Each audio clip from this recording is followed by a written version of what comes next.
अगर उसका नाता नहीं जोड़ पाते तो इसके बनाने से कोई फायदा नहीं। देन मैंने इसको लिखना इसलिए कबूल किया कि मैं जानता था कि मैं इसको कंटेम्प्रेरी बना सकता हूं और इसको हिंदुस्तान के गुजरे हुए कल को हिंदुस्तान के आज से जोड़ सकता हूं। ये आवाज है महाभारत धारावाहिक के पटकथा लेखक डॉक्टर राही मासूम रजा की। राही के साहित्य को पढ़ने वाले शायद इस बात पर एतराज करेंगे कि राही को मुख्य रूप से महाभारत धारावाहिक के पटकथा लेखक के तौर पर ज्ञात किया जाए, लेकिन यह भी एक सच है कि महाभारत के संवादों और पटकथा ने उन्हें अमर बना दिया। भारत के करोड़ों लोगों ने महाभारत की कहानी सुनी जरूर थी, लेकिन राही ने इसे हर घर में पहुंचा दिया। शुरू में जब B.R. चोपड़ा ने राही को महाभारत लिखने का प्रस्ताव दिया तो उन्होंने उसे अस्वीकार कर दिया, लेकिन ये बात किसी तरह समाचार पत्रों में छप गई। राही मासूम रजा के सबसे नजदीकी दोस्त कुंवरपाल सिंह उनकी जीवनी में लिखते हैं। जब B.R. चोपड़ा ने घोषणा की कि राही मासूम रजा महाभारत के संवाद लिखेंगे तो उनके पास पत्रों की झड़ी लग गई, जिनका मूल स्वर था कि सारे हिंदू मर गए हैं क्या जो एक मुसलमान से महाभारत लिखवा रहे हैं। चोपड़ा साहब ने ये सभी पत्र राही के पास भेज दिए। राही की एक कमजोर नस थी, वो भारतीय संस्कृति और सभ्यता के बहुत बड़े अध्येता थे। अगले दिन उन्होंने चोपड़ा साहब को फोन किया। चोपड़ा साहब, महाभारत अब मैं ही लिखूंगा। मैं गंगा का बेटा हूँ, मुझसे ज्यादा हिंदुस्तान की संस्कृति और सभ्यता कौन जानता है। मैं समय हूँ और आज महाभारत की अमर कथा सुनाने जा रहा हूं। ये महाभारत केवल भरत वंश की कोई सीधी सादी युद्ध कथा नहीं है। ये कथा है भारतीय संस्कृति के उतार चढ़ाव की। ये कथा है सत्य और असत्य के महायुद्ध की। राही मासूम रजा का जन्म 1 अगस्त 1927 को गाजीपुर में हुआ था। 11 साल की उम्र में राही को टीबी हो गई, जो उस समय असाध्य रोग था। बीमारी के बीच उन्होंने घर में रखी सारी किताबें पढ़ डाली। उनका दिल बहलाने और उन्हें कहानी सुनाने के लिए कल्लू काका को मुलाजिम रखा गया। राही ने खुद माना है कि अगर कल्लू काका न होते तो उन्हें कहानी की सही पकड़ कभी ना आती। राही के भांजे और जाने माने एंथ्रोपोलॉजिस्ट नदीम हसनैन याद करते हैं। हम लोग गर्मियों की छुट्टी में अपने नानिहाल जाया करते थे गाजीपुर। मेरी सबसे पहले की जो यादें हैं वो वहीं की हैं, और वहाँ मैंने राही साहब को घर में तो कुर्ता पैजामा पहने देखा और हल्के से लंगड़ा के वो चलते थे, इसलिए कि उनको पैर में पोलियो था। बहुत नफीस उर्दू बोलते हुए और बड़ी उम्दा भोजपुरी बोलते हुए, और बाहर मैंने उनको हमेशा शेरवानी और अलीगढ़ी पैजामे में देखा।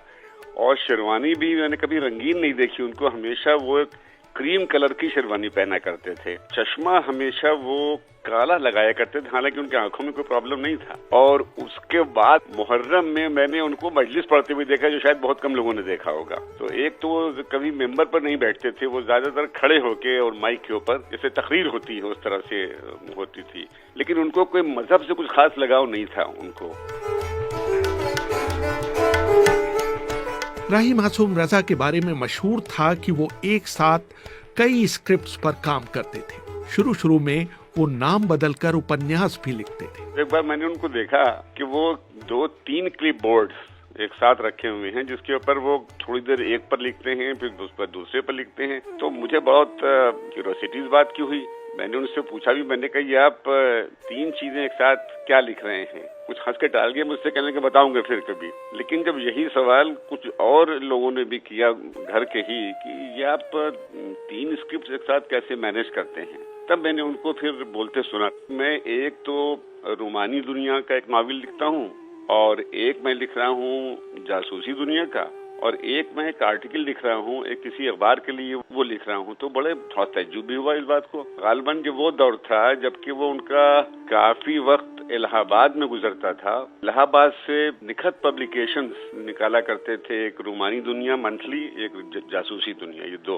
जासूसी दुनिया इब्ने सफी लिखा करते थे जो बहुत पॉपुलर था, तो वो शाहिद अख्तर के नाम से उसमें बहुत सी नॉवेल्स लिखी उन्होंने, हर महीने एक नॉवेल, और बहुत सी नॉवेल उन्होंने आफाक हैदर के नाम से भी लिखी। उसके बाद जब इब्ने सफी जो पाकिस्तान माइग्रेट कर गए थे, जब वो कुछ जहनी तौर से कुछ उनको प्रॉब्लम हुआ, कुछ साइकेट्रिक पेशेंट हुए वो, तो ये हुआ कि अब कौन नॉवेल लिखे। तो राही साहब से पूछा गया कि क्या आप जासूसी नॉवेल भी लिख सकते हैं, इसलिए कि कोई महीना नागा नहीं होना चाहिए था, हर महीने एक नॉवेल आती थी। तो उन्होंने फिर आफ्ताब नासरी के नाम से भी नॉवेल लिखी जासूसी। तो ये जो मल्टीटास्किंग थी वो मेरे लिए कम से कम बड़ी हैरत अंगेज बात।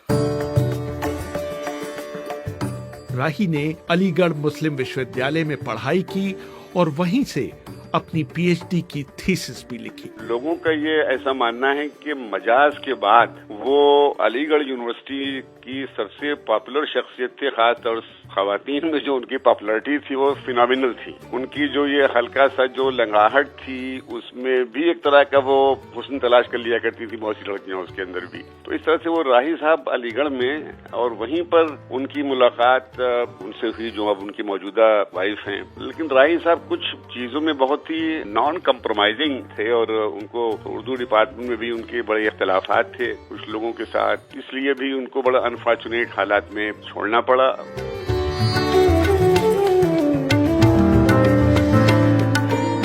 राही का रुझान शुरू में शायरी की तरफ अधिक था, उपन्यास लेखन की तरफ उनका ध्यान बाद में गया। एक बार अली सरदार जाफरी ने बीबीसी को दिए इंटरव्यू में राही मासूम रजा को कुछ इस तरह याद किया था। जब सन 1953 ईस्वी में पहली बार मैंने राही को कश्मीर की हसीन और जमील वादी में देखा था तो वो फूल की तरह खूबसूरत था और शायर की शायरी की तरफ राग़िब था। आजादी के आते आते उसने शेर व सुखन की दुनिया में अपना एक मकाम बना लिया। उसकी शायरी में उसके अपने लहजे की खनक थी, लेकिन कामयाबी के बावजूद राही ने यकायक शायरी तर्क कर दी। इसके बाद उसकी तख्लीक ने नॉवेल का पैकर इख्तियार किया। उसने हिंदी में कई नॉवेल लिखे, उनमें सबसे ज्यादा मशहूर नॉवेल आधा गाँव है। आधा गांव के माध्यम से राही ने उस मुस्लिम दृष्टिकोण और मुस्लिम राष्ट्रीयता को जन जन तक पहुंचाने का प्रयास किया है जो न सिर्फ भारतीय होने की अधिकारी है बल्कि उसके साथ किसी धर्म को जोड़ना शायद उचित नहीं है। डॉक्टर नामवर सिंह ने एक बार बीबीसी से बात करते हुए कहा था, आधा गांव हिंदी में इस मामले में अनूठा उपन्यास है कि आंचलिक उपन्यासों के बीच भी उन्होंने गांव की जिंदगी में बंटवारे के समय रहने वाले शिया मुसलमानों के माध्यम से एक ऐसे समय की और गांव की कहानी ऐसी जबान में कही है जो और किसी ने नहीं कही है। उसमें उर्दू, खड़ी बोली हिंदी के साथ भोजपुरी इस तरह मिली हुई है जैसे गंगा, जमुना और सरस्वती का संगम हो। राही 1967 के आरंभ में मुंबई चले आए, जहां शुरू में उन्हें काफी मुश्किलों का सामना करना पड़ा। केवल हिंदी के 2 साहित्यकारों ने राही की बहुत मदद की। वो बहुत फैसिनेटेड थे वो फिल्मों से, इसलिए कि जब वो अलीगढ़ में अभी उनकी जॉब थी, वो पढ़ा भी रहे थे, उस वक्त भी उन्होंने लगातार वो फिल्में देख रहे थे और एक ही फिल्म को लाइन से 2-3-4 शो में देखते थे वो। और काफी उनके पास लिखने का भी सामान रहता था वहां, जिसको बैठ के वो कुछ नोट्स भी लेते थे अपने। तो जाहिर है कि उनके जहन में ये चल जरूर रहा होगा कि मुझे अल्टीमेटली जाना है बॉम्बे में ही। स्ट्रगल तो उनको काफी करना पड़ गया था, इसलिए उनका ये कहना था कि वो 2 लोगों के बहुत शुक्रगुजार हमेशा रहेंगे, वो धर्मवीर भारती और कमलेश्वर के। इन लोगों ने उनको बहुत सहारा दिया और जिस वक्त उनका कोई जरिया आमदनी भी नहीं था वहाँ के ऊपर उस वक्त, तो उस वक्त उनका ये कहना था कि कमलेश्वर जिस मैगजीन को एडिट करते थे उसमें वो एडवांस में उनको पेमेंट कर दिया करते थे ताकि राही साहब को किसी तरह से वो सर्वाइवल उनका हो सके। और उन्हीं लोगों ने उनको इंट्रोड्यूस भी किया कई प्रोड्यूसर और डायरेक्टर से, और बाद में फिर उनके ताल्लुकात फिर बी.आर. चोपड़ा ग्रुप वालों से हुआ, राज खोसला से हुआ, फिर बाद में वो लोग सब फिल्में लिखवाने लगे उनसे। हम तो हैं परदेश में, देश में निकला होगा अपनी रात की छत पर कितना तन्हा होगा चाँद। कुछ ही दिनों में राही की गिनती मुंबई के चोटी के पटकथा लेखकों में होने लगी। उनके मुंबई के दिनों को याद करते हुए उनके बेटे नदीम खां, जो कि खुद एक बड़े सिनेमा फोटोग्राफर हैं, बताते हैं। जहाँ रहते थे, अभी मेरा छोटा भाई रहता डांसलैंड के ताज के पास में, छोटा सा फ्लैट था 2.5 कमरे का, और यानिया उसका दरवाजा हमेशा खुला रहता था, हमेशा। ये मैं आपको फिल्मी बात नहीं बता रहा हूँ। जो आए, दस्तरखान दोपहर को बिछता था, जो दाल रोटी होती थी, 10-15 लोग जैसे भी हों, बरकत इतनी थी कि खाना वो और ऐसे ही शाम को होता था। मैं तो FTI का हूँ, तो मेरे क्लास फेलो थे नसीरुद्दीन शाह, ओमपुरी वगैरह, डेविड, तो इनको जब कहीं इनको अच्छा खाना खाना होता था तो बहाना बना के हमारे यहाँ आ जाते थे।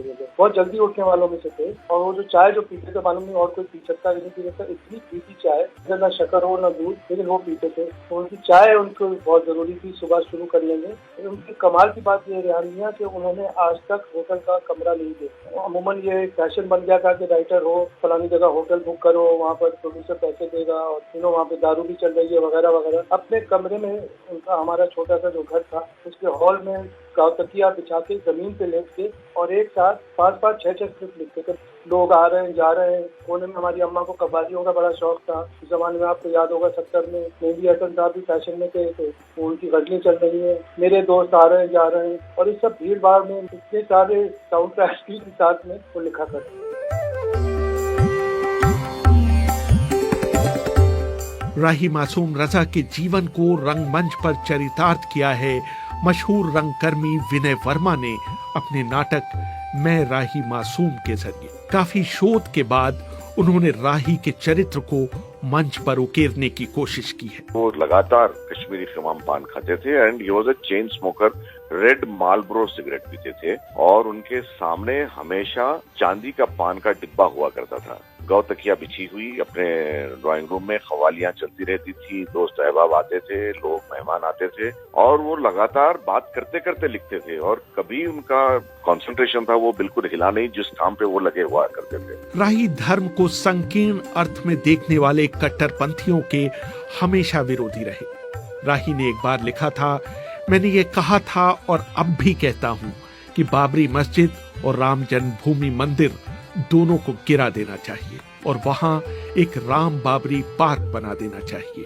उनकी एक मशहूर नज्म है, मेरा नाम मुसलमानों जैसा है। मेरा नाम मुसलमानों जैसा है, मुझको कत्ल करो और मेरे घर में आग लगा दो, लेकिन मेरी नस नस में गंगा का पानी दौड़ रहा है। मेरे लहू से चुल्लू भरकर महादेव के मुंह पर फेंको और उस जोगी से ये कह दो, महादेव अब इस गंगा को वापस ले लो, ये जलील तुर्कों के बदन में गाढ़ा गरम लहू बन बन कर दौड़ रही है।